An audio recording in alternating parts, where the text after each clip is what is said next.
Hello and welcome to Evolve by Erika, the podcast where we talk all things spirituality, health, wellness, living in 5D and beyond. Come on in. Hello, guys, and welcome to another episode of Evolve by Erika, the podcast. I am Erika, your host, and I'm so excited for you to be here today. As always, I love hearing you guys just reach out and share that you listen to the podcast, that you're loving the conversations that we have here. And I feel, as you know, it's such a safe space to be here and share with you such intimate conversations. And I'm so glad and happy to do this. Talk about activating the throat chakra. It was something that was very blocked for me for most of my life. And this is such a great way to allow all that energy to flow. So thank you for being on the other end of that and sharing in this with me. Today I have back with me my husband, Vincent Polsinelli, as a guest. If you guys haven't listened to the first two episodes with Vinny, I highly recommend it. I also highly recommend it. He shares a lot about his journey and our journey together, his journey of recovery, which we'll talk a little bit about today. But today we're going to just give you a little update on how life is right now, what we've been up to together as a couple. And we're going to share a few things. I want to say 5 things that we learned in the 5 years we've been married, because this is, More, I don't know. probably, I'm not sure. Hopefully. But we've been married for 5 years. This is going to release around our anniversary. A few days, I think 2 days before our anniversary. Our anniversary is July 22nd. We got married on an angel number. And 722 and 72 has been a huge number that I've seen ever since I started this journey. So that's a little bit about the numerology of our wedding date. But we're going to share some things that we've learned about being married. Hopefully, maybe it could help you. And then we're going to answer some questions from you guys that you sent in that you were curious about. So welcome, Vincent. Thank you for having me once again in this awesome little studio of yours, of ours. Love being here, and looking forward to it. Yay. So it is July 12th today. Today's July 12th, and we thrive in the summertime. Wouldn't you agree? This is just, I need summer. I Like, know. summer needs me. I need summer. Yeah, we love it. Winter is for the birds. Yeah. Sorry for all you winter lovers, but it's just not for me. Yeah, we really love summer. So lately we've been, Vinny works 6 days a week. So on Sundays, when it's a sunny Sunday, that's just like the happiest day of our life. We get to sit at the beach all day Sunday. Don't bother us. He plays volleyball most of the day. And I just sit and lounge, and we hang out with a lot of our friends. We stay at the beach till really late, sometimes sunset. It's just the best thing ever. But lately we've been going on a lot of walks. Yeah, I mean, I feel like if you have goals and you want to get lean and clear your head at the same time, got to do 10,000 steps. So I mean, I'm like killing 2 birds with 1 stone here. We get to go on an hour-and-a-half walk every day. We get to talk about the day, our week, our lives. We take our dog with us, and he gets out of the house, and I enjoy them. And, you know, you get a little sweat on, hour-and-a-half walk. I mean, I wish everybody would do that. I think it would greatly increase everyone's health. But It's not, this isn't medical information or suggestions, just sharing what we've been doing. what I've been But doing. yeah, so we've been really, I actually have been begging Vinny since 2020 to like go on walks with me. And he would always be like, I don't have a lot of time. I have to work out. I play hockey. I do this. I do that. I'm like, no, but like walking is just so great. And now that we've been doing it together, I just feel so grateful. I really Yeah. love it. I think it brings a lot of, like, clarity to us. Yes. We get to wind down for the day. Yes. Like, even if I go hit a workout after work at the gym, and then, you know, it doesn't get dark until like 8:30, so it's easy to just throw your kicks on and go for an hour and a half walks till it gets dark. And I think I benefit a lot from it. We're also obsessed with the town we live in. So we love just walking around being like, oh my God, I love it here. Like we just like I mean, we love get to where see we all live. of our friends Yeah. every day, no matter where you go. There's people coming off the beach, going on the beach, going to volleyball Monday, Tuesday, Wednesday, Thursday. People working out on the boardwalk. Like, living in a beach town is pretty amazing. Yeah. I'm not going to lie. We joke, we're like, if we're going to the boardwalk for a walk, we're going to see like 4 to 5 people, and it's going to turn like an hour walk is going to turn into a 3-hour walk, True. but it's like the beauty of it. And then today on our walk, we ran into someone we didn't even know who wanted a 78-year-old man. He was really sweet, and he just like wanted someone to talk to today. And Yeah. that was us. And then he started to walk with us. It was really sweet. So summer's a special time that I think like just brings people together, gets people out moving, and really brings us together. So, I want to ask you, what is something that you have learned being in marriage with me for the last 5 years? Like, what have you, is there any like advice you would give or like something that you've learned that has helped us?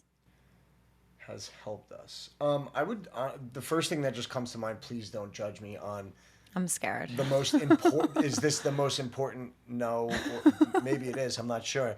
But I really think like you need to understand if you're going to marry someone is that everyone has their faults and their best attributes and some negative ones, and you need to be okay with that. Yeah. And you need to be understanding and know that it's okay to, I guess what I'm trying to say is you got to pick and choose your battles. Yeah. So what would be, because it's funny, we're already getting I into mean- some of the Q&As. Like someone asked, like, what's our biggest pet peeves about each other? But before we get to those, don't call them pet no, I peeves. want to say, like, what is the biggest flaw you think I have? I already know it, but tell mean, me. But you're bringing that up, but like at the same time, it's not your biggest flaw. It's just you don't work like that. Like you were never. So what is it? Say it. What is clean it? up after yourself. You're just not programmed like that, and I am. Yeah. And I am a super freak Yeah. of I guess and everything needs to be in order and neat, and I guess I'm a Virgo. I don't You know. are. I mean, I am You a Virgo, are. but I understand. Like literally within this last week, I've understood more and more and more that she's just not programmed the way I am. So I have to be okay with her doing things the way she does things, and maybe me picking up a little bit of the slack because I'm sure there's things that I don't do that drive her nuts that she's like, you know what? I'll just do it instead of complaining about it. Because at the end of the day, you need to pick and choose your battles if you want to be happy and you want to make things work. Yep. Or you can argue about every little thing and be miserable. Yep. And I don't choose to be miserable because we have such an amazing life together. So it's picking and choosing your battles and just, I kind of like backhand Kind of. slide comments in, and I know she's like, okay, yeah, I know. When you feel energy, it's like you don't have to say a damn thing. Like I feel it, and then I'm like, oof, I have to like go clear my energy because I feel how he feels in this moment. So he thinks by like just taking a sigh, I don't know what that means, but I know. And it's nothing. It's Yeah. nothing major. It's not like, oh my God. I'm not even gonna give an example, but it's nothing major. It's just like putting things away or throwing something out, or you just shredded open the box of clothes that someone sent you, and it's just everywhere, and you're like, oh, this is cute, and then you like walk away with the, just like it's little things. And The thing is, I would get to it in my own time. I would never leave it there, just like my own time. I feel guided to clean it. 2 weeks later? No. No? Okay. Well, listen, that's something that I think I'm learning to do better. Just cleaning up. Yeah. Helping you just clean up, like, when I see it, when I can, instead of just bitching about it. Yeah. something I want to share about now, because something that I really had to get used to being married to him is how outgoing and an extrovert he is and how active he is. And I literally, my human design is projector, and it's like known. I have a podcast coming out about this to describe it more, but I'm basically known as a hermit. So I need time to be by myself, to recharge, to do nothing at all in order to be able to do what I do. Yeah. And he's the opposite. He's charged up by being stimulated, by going out and doing things. And I think what I've learned in our relationship and in these 5 years is that, like, it is so amazing to have your own things and your own separate passions, and to be able to go and do what you want to do and respect each other's, like, I guess, like, way of living. Like, I could never make you an introvert. You would be miserable. And you could never make me an extrovert. Yeah, just I by would design. be miserable. So When literally human not design that. by design. So respecting each other's, and I think that's where, like, astrology comes in and human design comes in, or just empathy in general, having empathy towards understanding, observing what fuels your partner and what fuels you, and knowing that it could be different, and that's okay. And you could still have a happy relationship. Just Absolutely. you're never going to have a happy relationship if you try to turn your partner into who you Right. are. And that's what we've really had to navigate. Yeah, I mean, it's just important. Like, I feel like a lot of people may not be able to do that well enough to be happy Yeah. behind closed doors. Like, I'm sure a lot of people struggle with that and fight and argue, and it's like, it's probably not easy. I'm just self-reflecting, and there's a lot of instances where I know in the past that I'm like, well, I could have done this, this, and this. So, like, you learn from it, and Yeah. I just know for next time, like, there's 7 glasses of water in this room. Why? I'm not sure. I'm like, what do you mean? I thought you were. There's 7. I'm just looking around the room. There's 7 glasses of water in here. I'm not sure. I thought you were giving an analogy. No, I'm just. His eyes 1, are 2, 3, going 4, around 5, and counting okay. the All right. amount of glasses I'm I've just saying, left like, in my that's, office. Just throwing it out there. So, yeah, just little things like that, you could just, we'll grab them on the way out. Oh my gosh. Okay, so that was mine. Do you have another lesson or something you've learned being in marriage, being married? Being married, you're putting me on the spot. I told you this is what the episode was going to be about. Do you have one? I do. I have another one, actually. Okay, so well, I think throw it at me. I think it really goes. I was talking to a couple over the weekend, and I'm very, very close. I don't want to say the relation because it might give away who it is, but I'm very, very close with the husband in this scenario. And he was telling me not to talk to his wife too much about the things that I love, because she's maybe going through a spiritual awakening or just finding new interests. And he didn't want me to share, like, all my excitement towards, like, holistic health and spirituality with her. And as I got to talking to them, I realized why. And, like, I realized the origin of it. And the origin was he was nervous that if she starts to live differently, she would make him live that way too.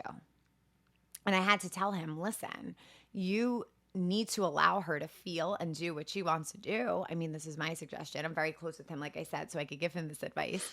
But that does not mean that you ever have to change or do what she does. You're allowed to live, like, 2 separate lives within a marriage and follow that and honor where she wants to be and still do what you want to do. And I use you as an example because I think in the beginning when I went plant-based and saw that it, like, sparked a spiritual awakening for me, I wanted you to be plant-based so badly. And I think I've grown to know that, like, if plant-based worked for me and that was my catalyst, but it doesn't have to be everyone's, and what works for you doesn't have to be what works for me, and vice versa. I would think, actually, I know that just our eating habits have changed greatly over the last, I don't know, I guess 5 years. Just because of the amount of vegetables and fruit and stuff that you bring in the house. I try not to even bring any snacks, any unhealthy foods into the house. I mean, of course we do, but we limit it just because it's not something we eat every day. Yeah. I tend to eat very similar things throughout the week, like every single week. I don't know if I'm a freak, but You are a creature I'm a of creature habit. of habit. That right. is for sure. I like eat things until like I can't eat them anymore, and then I find a new thing and I replace it, and I just keep doing that because I feel like it brings some stability, and it's one less thing I have to think about every day. You know, like I just know when I get home, I have this, and to eat, and I have more time to go work out. I have hockey. I have other things to do, and I think we just eat healthier because you went plant based. So there are nights where you cook something and it's a plant based meal, and I'm like, well, yeah, I'm not gonna cook something different. Of course, I'm gonna eat that, and I think that's awesome. Um, you don't eat, the things that I like to eat, but that's okay too. I just think our household and our refrigerator as a whole is a lot healthier now that you have decided to eat a plant-based diet. Cool. I love that. If Vinny had it his way, he would be eating like cookies, Jelly cake, donuts. jelly donuts for breakfast. So There was like and some days that there was like happens, a 3 or 4 right? day weekend. I don't know what the last 3 or 4 day weekend was, but every time I went in to get a coffee at shout out Dough Hut, Yep. I could not leave without getting one donut. I don't know. It's just It's just it you just calls it calls me. Yeah, the way I feel about sautéed broccoli is how you feel about sweets. Impossible. That No, cannot it's even not. be possible. I ordered it to the house. It's downstairs waiting for me. I I cannot understand, wait. but Like I it can't wait. cannot even be possible It's that so true. when you walk in and you see a glazed donut or like a chocolate chip cookie, it calls me. It's like it's something inside me, and it's like you need to eat that. Maybe I'm cookie malnourished, when your body craves something. But it just can't be the same way with sauteed broccoli. Trust me, it is. That's how I feel Okay, going I into mean- Whole Foods. I'm like, I've entered heaven. All healthy foods. I just love it. And it's not like I don't believe it's diet culture. I want to feel good. And I know I've come to learn what makes me feel good. And I feel like I'm very disciplined, just like you. We're actually two very disciplined people. And I just like want to go after everything that's going to fuel me and make me feel so effing lit. Hence why I do Kundalini every morning. This actually brings up a good point, because going back to I believe you said that it's okay to have your own things. Yeah. I've come to realize, like, 80% of your day is Kundalini and breath work and working out, and that's a lot of your day. When I come home, I'm sure you wish I would either start my day with Kundalini or end my day with Kundalini or practice with you. And, she always says, like, oh, why won't you do this with me or do this? And I don't get me wrong, I've done it many times, but Many. yeah, many is more than this many. Like, Okay, whatever. Keep going. okay, so, I mean, like, you don't come and play hockey with me. You are not playing beach volleyball with me. We have our separate interests, and it's okay, because at the end of the day, we feel fulfilled, and we come back and we're able to be together and feel good about what we've done. Like, Yeah. I need certain ways to cope with whatever I have going on in my life, as do you. You run to breath work and maybe healthy foods and talking to people, and I run to contact sports and The whole left side of his body is completely bruised as we record this. and contact sports and I'm just an athletic human being. I don't know. I run to um, trying to sweat. I need to sweat to feel good. Kundalini will make you sweat. I'm sure it No, will. but I'm kidding. Like, I've come to the conclusion that it's okay that you don't practice, but let's just talk about how good you felt when we did that breath of fire sesh in the morning. Yeah, we did. How'd It you was, feel? Tell me. well, I mean, listen, if you want to get high legally, that's the way to do it. I mean, Naturally. naturally, sorry. Yeah, it was 100%. It's 100% true. There's nothing made up about it. Sat up in my bed. She coaxed me into it. I didn't want to do it at first, and then I was like, you know what? Like, why not? I'm here. I'm up early. It's like 5 o'clock in the morning. Did it, and it really lights. It lights your brain up. Yeah. Yeah, it does. It like stimulates parts of your brain that you don't even know you can stimulate. It it gets you buzzed, it gets you lit. Tingly, yeah. It actually, the practice helps to have brain coherence because our brains always, there's always the same activity going on in our minds, and that's why we fall into the same habits and patterns. And then when we're able to tune into this practice, we're able to literally access more of our brain. And that's what I kept saying that first year I started. I'm like, I feel like I have access to more of my brain. Like, I didn't know that scientifically that's actually what was happening. I'm trying to think of what other lessons I'd want to share about being married. I think just like swallowing the effing ego, not needing to be right, not needing to defend yourself, and really listening to the other person and just taking yourself like, oh, I want to go somewhere else with this too. But like, really listening with empathy from your perspective and your point of view. And when you do that for me, when I am triggered, maybe on my menstrual cycle, but like when you take the time to like not be defensive and just listen and be like, you know what? I understand where you're coming from. That solves like 99% of every problem. Just talking. That's it. Just being like, Listening, I really. hear you. Yeah. Literally just listening and being like, I hear you. But the other thing that really came up, and this is like going a little deep, but I think it's so important.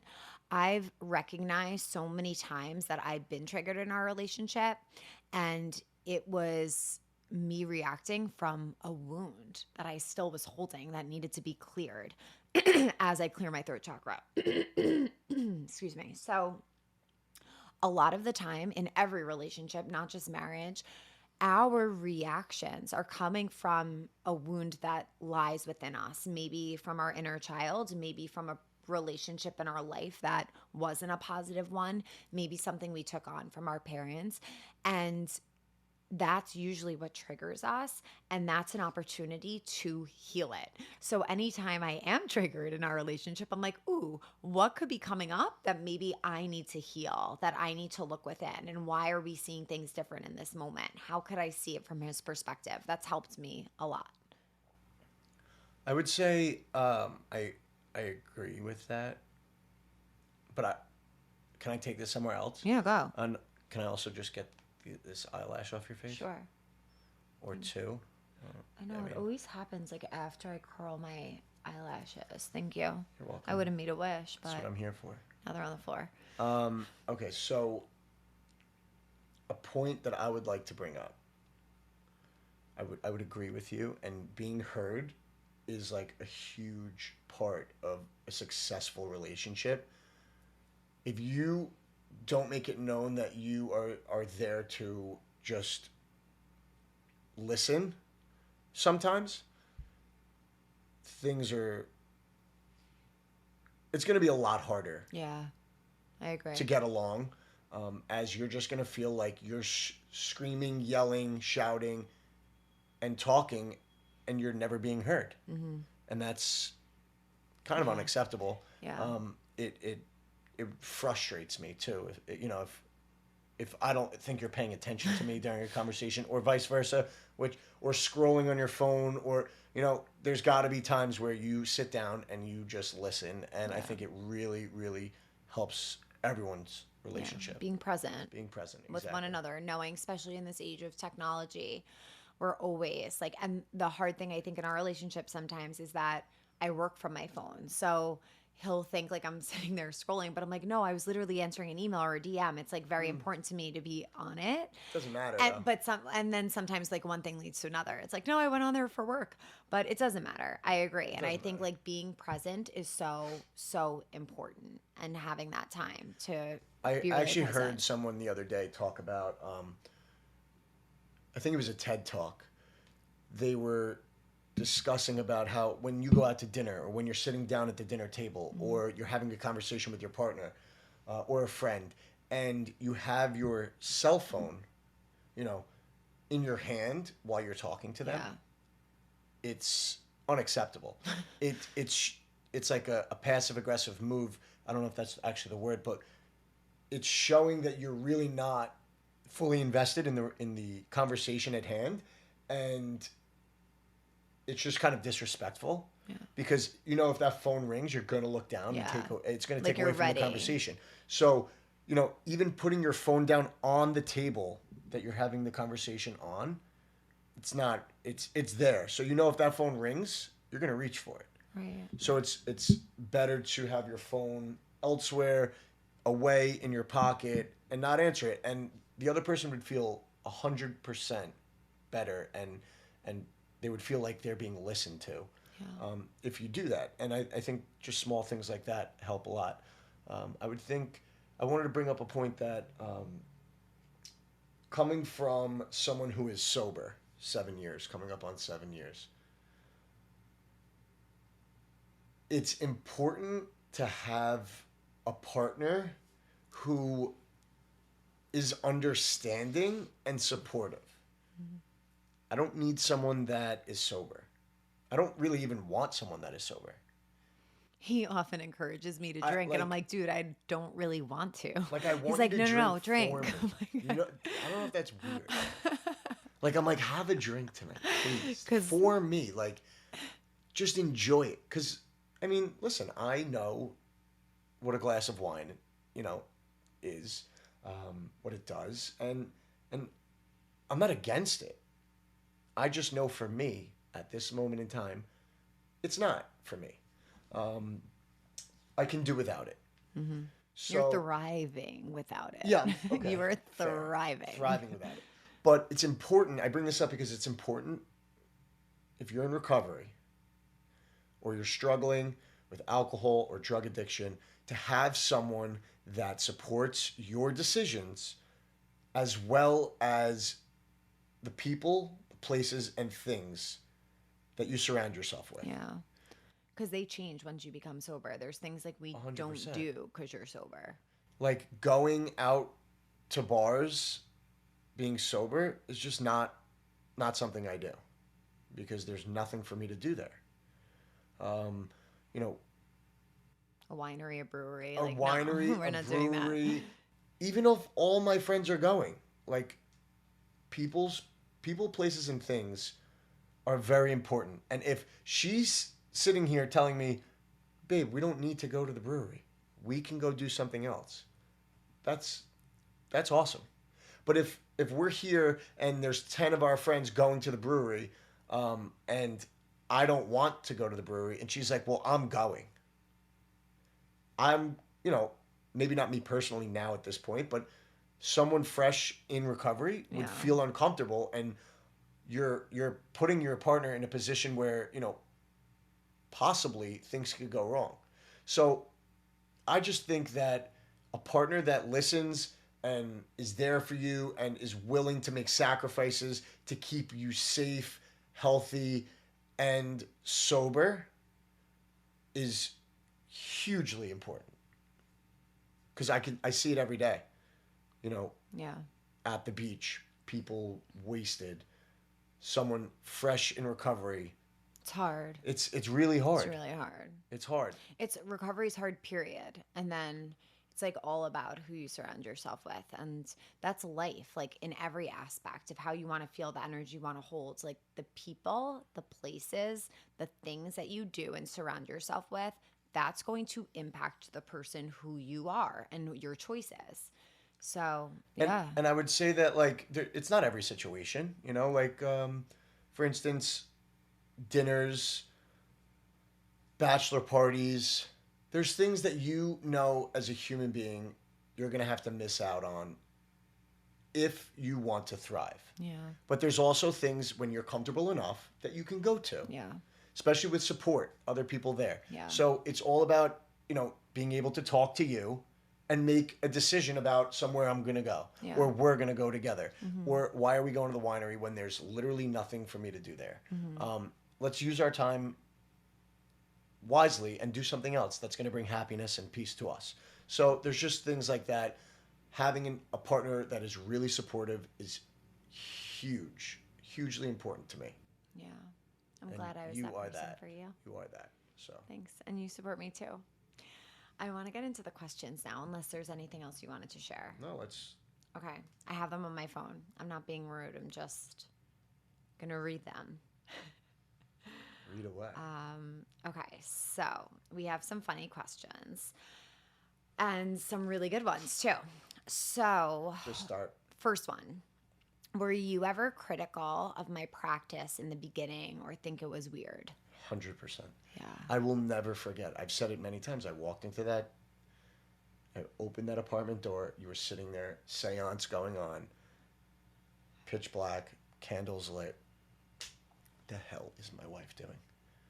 Yeah, you'll never forget that. I'll never forget it. It was the weirdest thing I've ever seen. I was never exposed to that at all.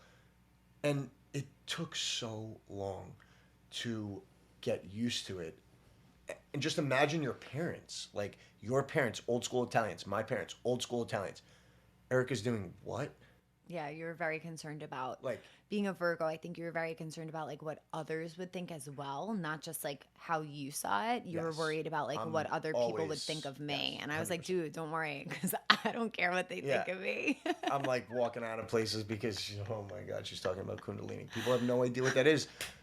To this day, the other day we were on the beach and I was talking to this really awesome girl and we were talking about like, I don't even know, but I went there. Oh, she was like, deep. When I go deep. And he's like, Erika, he gives me like the eyes. He's like, and I looked at him, I'm like, I know the audience. Like, I could read the room. I know the audience. I could go there right now. Like, Erika, not everyone knows what the hell you're talking about. And she was like, oh no, I know. And I was like, carry on. I'll go do my beach volleyball over here. When do you think you got more comfortable with what I do? Like, is there a moment that you remember where you're like, okay, like she's onto something, or okay, I could get More behind this. I don't know if it was like more comfortable. It's still like, you were a teacher. Yeah. Like, you're still traumatized. I just oh still no, can't, I didn't think that. No, I just still cannot believe that you quit your job to start your own. Like, it's unbelievable. It's like it's the dream. Yeah. But living the dream. I think when you were like up and running your business and there were some funds coming in and we were having a conversation of you possibly following your dream and not going back to teaching, that was really like eye-opening to me. Okay. How, like, is this really going to happen? Like, yeah, it's absolutely insane that you were a teacher with all the cushy benefits. Yeah. And you took a leap to start your own business. Every day it's like, pinch me. I'm beyond grateful. Every single day. And talk about supportive. Like, if you weren't supportive, I could never do this, because I know so many people and so many husbands who may choose fear over that space of trust and surrender. And like, you're a very special person, and that shows how evolved you are to be able to trust and know that like we are supported by the universe and this is my calling. And you were if anyone willing knows you to well, they know how driven you are and how much of a go-getter you are. So to trust you, it was very simple. I love you. I love you too. You're gonna make me cry. Question from the community. How to make sure you grow together. Interesting. Yeah. Growing together. Yeah. I mean, there's going to be Well, there's like there's two ways to look at this. It's growing and like maturing together, or like growing business wise. It's it's tough to answer that, but I think talking, having conversations every day when you get home from work, and always being on the same page, Yeah. and talking about your future together. I think that's Yeah. hugely important. What our next step is. We were just talking about it on the beach. Like, what's our next step here? Do we want to we want to go this way? Do we want to invest in something like this? Do we need something else for the business? Like, what are we doing next? That's how you really keep it tight, and stay on the same page for your future. Yeah, and I think it's something as simple as like our walks. Like that brings Perfect us to time. doing something you both enjoy together, just coming together and doing something that makes you both happy.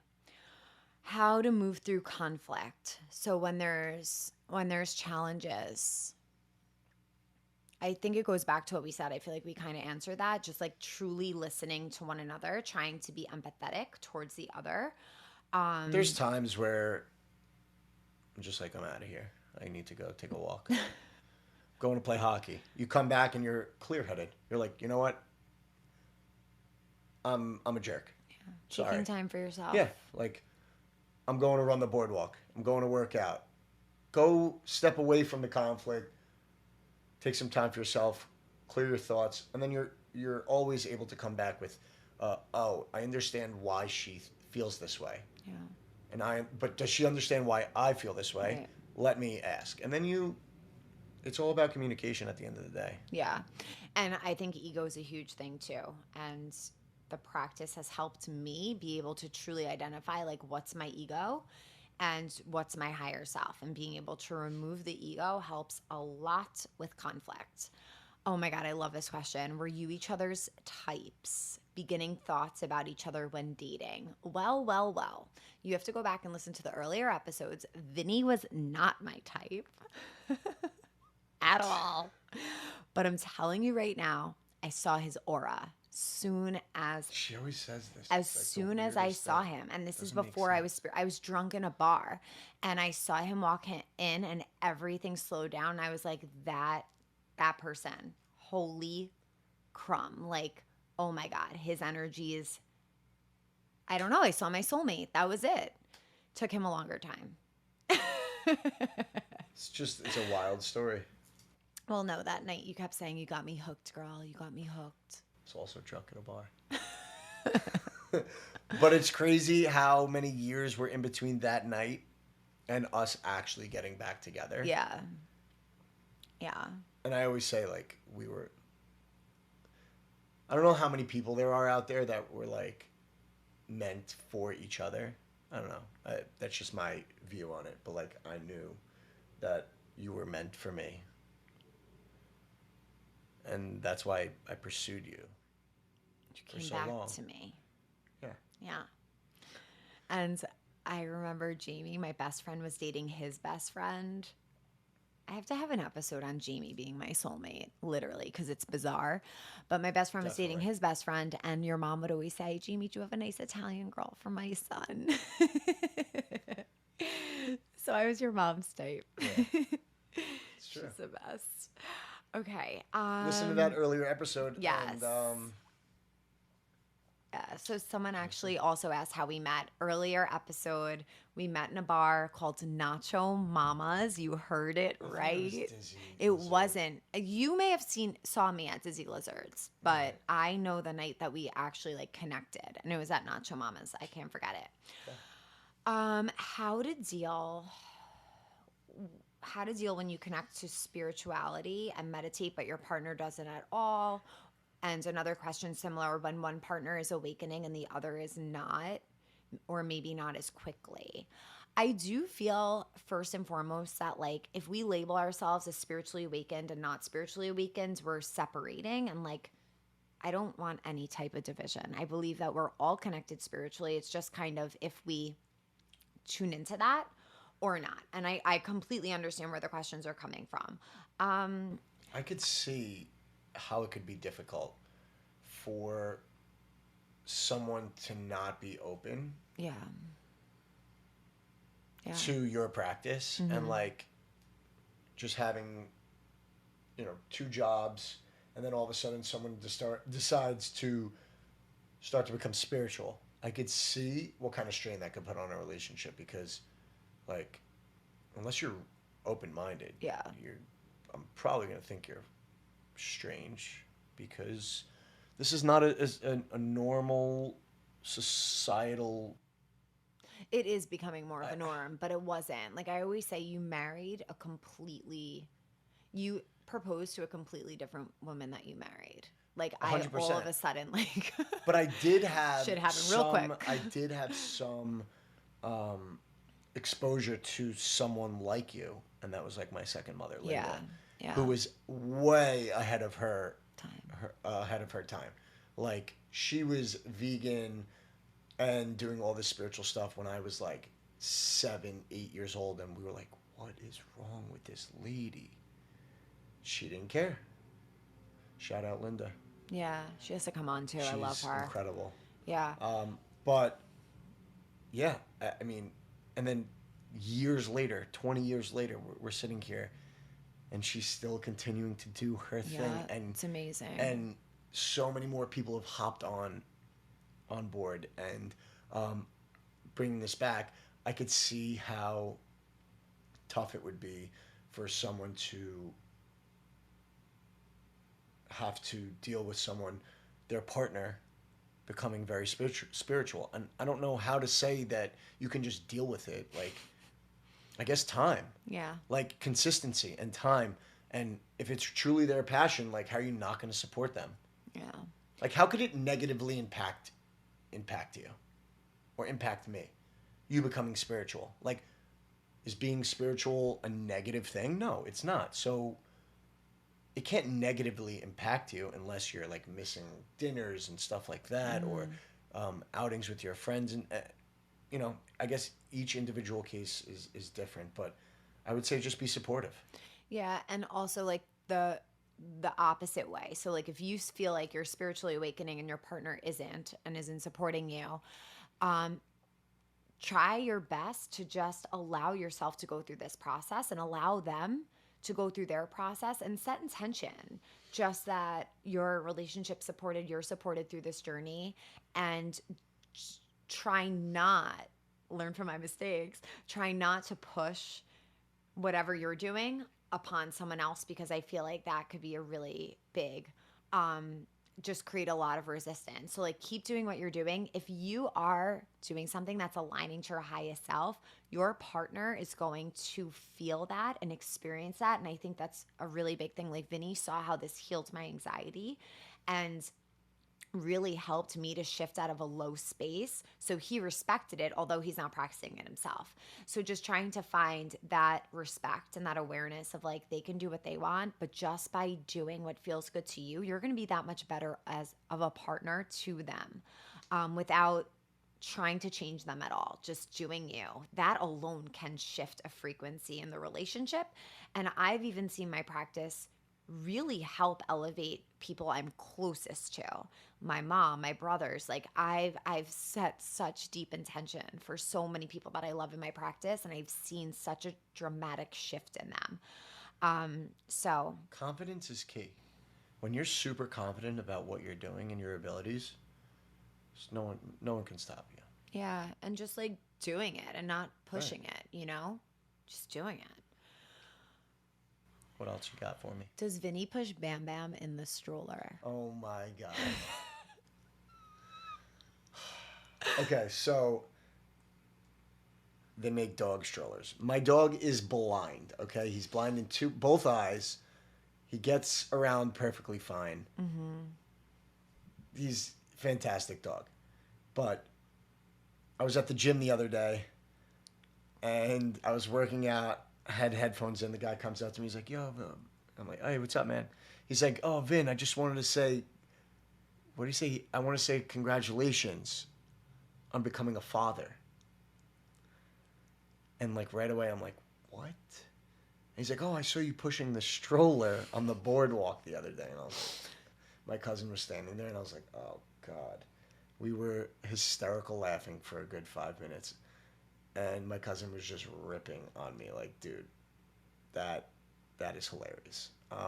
Yeah, I was pushing the dog because it's like, you know, what am I going to do? I'm going out for an hour and a half walk. If she's not around, the dog's going to sit in the house and probably go to sleep. Yeah, we want to keep him active. Like, I'm we're trying to keep this active. guy going till 17. Like, Yeah.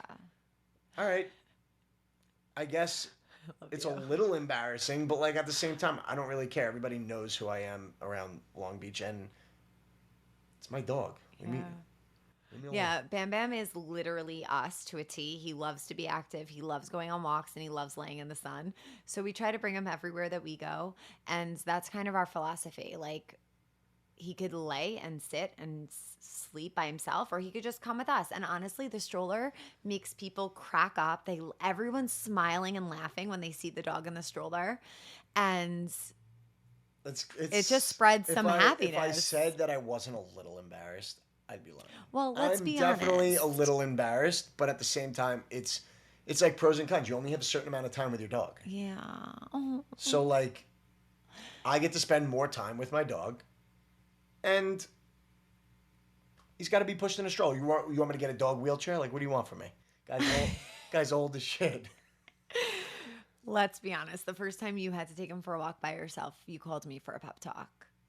Possibly, You yeah. did. You did. And I was like, babe, if anyone's judging you, it's just because they judge themselves, my love. You go out there and you push that stroller and you push our little baby down the boardwalk in that stroller, okay? You put it like that. You give 0 Fs. I'd love to know who sent that in. Okay, so I once said that surrendering comes in layers. What's your perspective on surrendering regarding my journey? I don't know. I don't know what was that a question? Yeah. So like surrendering comes in a lot of layers, and what's your perspective on like you probably don't even understand this question because you so naturally surrender. Like you don't worry about shit. You're like, Erika, what's going to happen is going to happen. You have no control over it. Life like that, yes. That was when he would say that to me midst of an anxiety attack or a panic attack, and he would tell me I had no control over an outcome or the future. I would bug out and I'd be like, that doesn't help. And I'd freak out. I remember that very clearly, but it's the absolute truth. Do you think that like through your life and your journey, you've had to learn that even deeper? Yeah, because I mean, the most obvious is losing a parent. Losing my mother was out of my control. Out of her control, really. Yeah. And it's just life. Life is unfair. Life is life on life's terms. It's just when it's your time, it's your time. When it's time for this to happen or that to happen, it's going to happen, and it's out of your control. The immediate things that you can control, and the things that are larger than you, your higher power, whatever it may be, that has control over those situations, they're going to happen whether you want them to or not. Mm-hmm.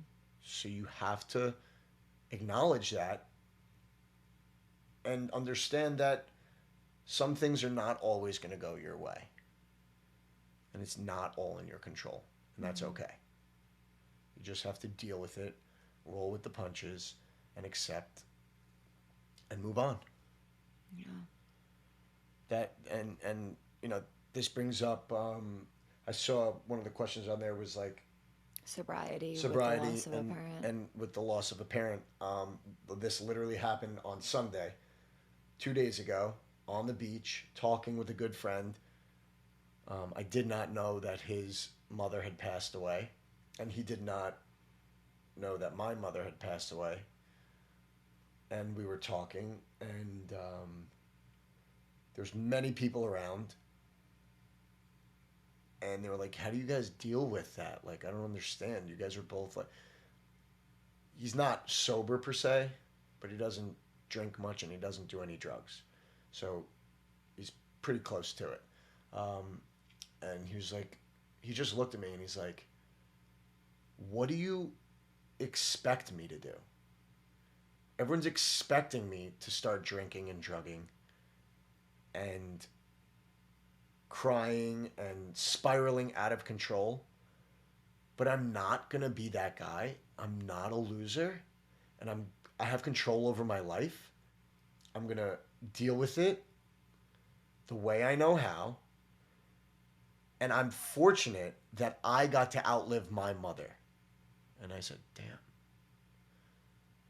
That's a good way to look at it, because if my mother would have had to bury me, you know, that was the point he was trying to make. You know, life's not fair. And you either deal with it, you understand what happened, what's happening, and you move on, whether it be through talking to people, activity, therapy, friends, family, whatever it is. But drinking and drugging only leads to bigger problems. Yeah. There's just, it's facts. There's no way drinking hard and drugging hard makes any of your problems better. Just not the facts of life. So the people that were standing around listening to this conversation were like, damn, like, I respect that answer. I've accepted it, and I'm moving on. And I agreed. I never really took a step back and laid it out like that, but that's what I've done. I've accepted it, and I'm moving on. Yeah. And I don't want to call anyone names or judge them, but I feel like people who would choose that, it's just because they don't want to be a loser or want to make those choices. A lot of people lack coping skills. And I remember, like, you know, like fresh out of this, we left the hospital and like that was it. Like no one was like, do you need support? Can we help you? Can we give you guidance? Can we refer you to someone? And like gratefully we have our own resources and we have our own type of healing and help and work that we do. But we live in a society where there isn't a lot of support. And unfortunately, all that some people know are drugs or alcohol, but there are other ways of healing and working through those emotions and that energy. And I'd have to agree, by, you know, choosing to just drink away your problems usually never go away. If anything, they can get worse. So someone asked how we healed during our breaks that we took, that we mentioned in the previous podcasts. I mean, our breaks? Which breaks? You always say like, we never took a break. I mean, well, we took like one break. We took like one big break. Yeah. Yeah. And I think honestly, like I tried to keep myself busy. I tried to heal, but also go out and meet other people. But I knew that I was in love with you and that was it. I was the one not holding up my end of the bargain. Yeah. So it's like, it wasn't on you. And you made it very clear 1,000 times, like, get sober or I'm out. Like I'm here, I'm doing my part. You're not doing your part. So I don't think, what was the... Just like how to heal if you're taking a break from the person you love. It's hard. You just want to be with the person you love. It's very hard. That's a tough question, because I don't know if you can just heal from taking a break. It's like, you need to know whether or not this person can fit the criteria to bring something to the table and be a partner with you for the rest of your life. Yeah. And if you can't, then you need to distance yourself. Like shutting off all contact. Taking care of you. Yeah, because at the end filling of the day, your cup up. Like me creeping back in or vice versa, it just brings up those old memories, and you can't take care of you. You can't heal. So I would suggest like distancing yourself like from everything. Taking some time to get clear. Yeah. There's actually a meditation for a broken heart that I should put on the Evolve exclusive. You should do that. That can help, because we actually are, when our heart breaks, it's like a physical injury. Our nervous system processes it as a physical break, like a bone break. So it helps to bring healing. That's such a tough question. I don't think there's like a right answer. Everybody mourns differently. And I remember going through that break. It's tough. Yeah. I remember. I don't think there's anything Specifically. like heartbreak. Yeah. Whether it's the loss of someone or like a breakup. So I think that's like the worst pain. Yeah. I mean, it's tough. It's tough, I feel, for anyone. The self-love meditation on Evolve is also a really good one if you're feeling like you just want to shower yourself in love. So I want to ask you a few rapid fire questions before we wrap it up. Okay. What's your favorite way to spend your time? Just answer it quick. Don't think about it and don't lie. Exercise. Okay. What's your favorite meal to eat?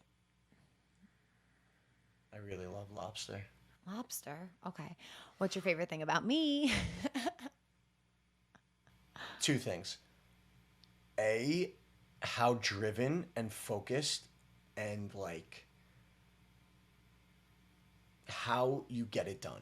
Okay. You just get it done and how beautiful you are. Aw, I love you. That's facts though. Come on. Let's be serious.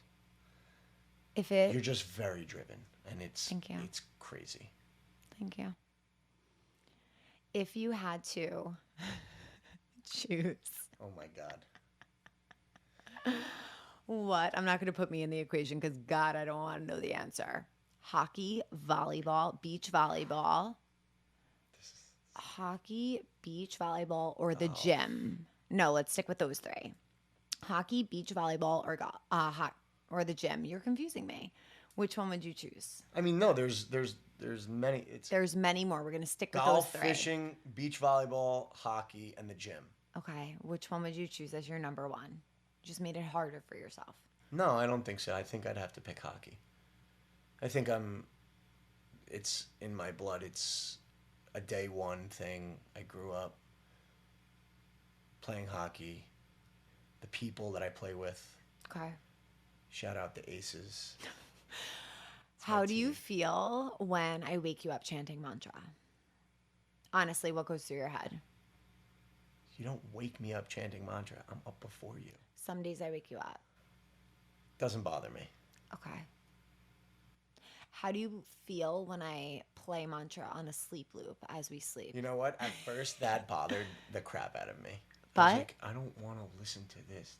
It's like the same thing over and over again. But I literally fall asleep in 4 seconds. He's gifted, this Like, guy. He's gifted. If the lights are off, Doesn't matter. Are you kidding? I guess it doesn't matter. But no. if I lay down and I'm like, all right, I'm going to sleep, there's a good chance it could be 7 seconds max. Like I could fall asleep out cold 7 seconds. Yeah. So, back to the question, I enjoy it. You do? You like it now? Okay. I mean, I know every word to those things. The Hodekado? Well, yeah, let's not go into it, but yeah. If you want to listen, check our playlist or something. It's not English. I know that much. It's definitely not English, but it's interesting and it's like soothing. Yeah, it's really soothing. Thanks so much for coming on. That's it? Okay, yeah. That was easy. Yeah, that's it. We put in some time here. Did we? We just broke an hour. It's not that, yeah. We cut it down. We cut it down to like probably If people 15 give us minutes. more questions, I'll come back. He wants to come back, guys. So if you have more questions, let's do it. Let's do it. I think sobriety is a really important thing to talk about. Recovery. So many people struggle. A lot of people reach out to me. I think we could come back for an episode on that. And people also want to know my relationship with alcohol, and I would love to talk about that. And maybe we could do that in a duo episode. And just one last point, like he doesn't want to leave. One last point to I want to eat my sauteed broccoli. A lot of people reach out to her, and then they reach out to me, or she'll tell me, and then I reach out. Yeah, feel free to reach out to me. I help a lot of people get into rehabilitation centers from here all the way to California. Wherever you are, there's help. And there's people that care and that want to help you. Yeah. On Long Island, I work very closely with a man named Steven Chasman. He runs LICAD, Long Island Center for Alcohol and Drug Dependency. And they helped save my life. They helped save my mom's life many times. Our family. Yeah, I would be happy to speak with anybody that is struggling, in need of some direction. There's always someone that is willing to help. So please feel free to reach out to me if you're struggling right now. Yeah, and if you know anyone that needs help, Like Head is an amazing organization. So thank you, buddy. I love you. Thank you for being here, and thank you guys for sending in your questions. We really appreciated it. We love getting together here and sharing a little window into the day and life. Thank you, guys.